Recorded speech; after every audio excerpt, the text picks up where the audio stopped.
Hey everyone, welcome back to another Mattel Jurassic World review. Today we're taking a look at the new Dino Trackers Danger Pack Ornithocheirus.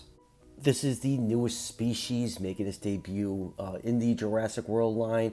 I actually found this at Walmart. It was the only Danger Pack figure on the shelf, which is weird. Usually the new species are the first to fly off the shelves. So maybe, I don't know, they had one kicking around the back and they just chucked up on the shelves. So yeah, definitely hit your Walmarts if you're trying to track down this new one. These Danger Packs are always like hit or miss, especially when it comes to new species. Just like so many retailers are very spotty on how they stock them. And, you know, the species should be familiar to you with any that grew up with walking with dinosaurs. And Ornithocheirus was featured heavily in that documentary series. So let's go over the package really quick. Got the Dino Trackers logo down here. It comes from the ocean biome, Jurassic World logo, beta and blue, blah, blah, blah. Spinning around here, the other figures available in that wave. We got the Macaw Pyroraptor Ornithocheirus, a generic Velociraptor in their amazing Boreal Apelta. Ornithocheirus is the only one to review from this wave. I don't need any of the other figures. So enough about the packaging. Let's crack this figure open and take a closer look. And here's the Ornithocheirus the packaging. I have to say, a pretty well done figure by Mattel standards. It's nicely sculpted. Love the paint scheme on it. Just that dark gray contrasting with the light gray on the head. With that splash of bright red, really makes this figure pop. You have some dark gray on the top of the wings, tipped by yellow paint. The biggest glaring issue on this figure is the lack of teeth. You know, Mattel gives some of their pterosaurs teeth when they shouldn't have them, like Tupandactylus, Topogera, and Pteranodon. But, you know, Ornithocheirus was known for having teeth. It was one of the largest toothed pterosaurs, and they didn't give it teeth. I just don't get their thinking sometimes. You know, Mattel adds teeth to give them, you know, that awesome bro look, and then in the case when teeth are needed, they did not give this figure teeth. But other than that major glaring issue, I still really like this figure. And now for some measurements. I apologize if you hear someone mowing their lawn. That's been going on all day around here. This figure is 5.5 inches long from the tip of the tail to the tip of the snout, or about 14 centimeters. And the wingspan is 8 inches long from tip to tip, or 20.3 centimeters.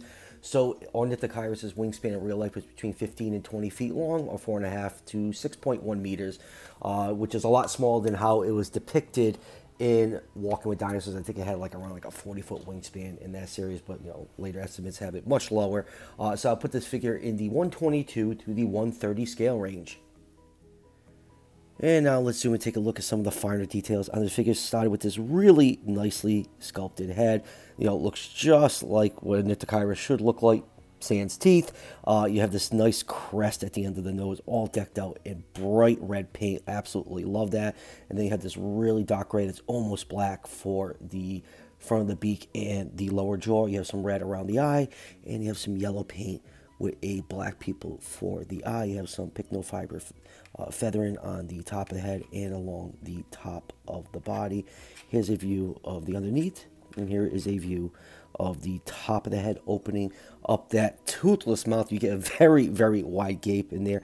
You have a very nicely detailed, you know, toothless beak with a nicely sculpted tongue and details.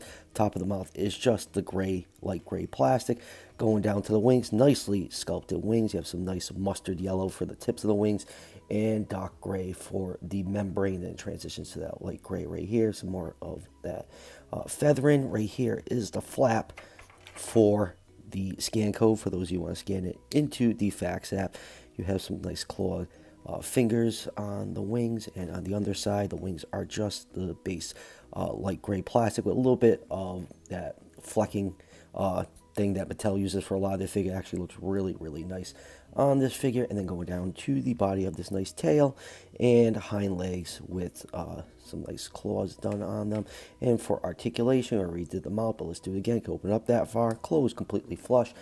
Do have a hinge joint right here that allows the head to raise up and go down, and it can rotate 360 degrees.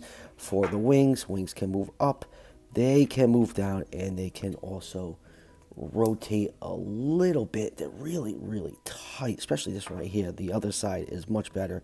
You can get 360 degrees of rotation on that joint. And for the hind legs, you get downwards and backwards movement on that hind legs and no rotation at the tail. So articulation is pretty good for this little pterosaur figure. Now for our comparisons, here it is with the Hammock Collection Robert Muldoon.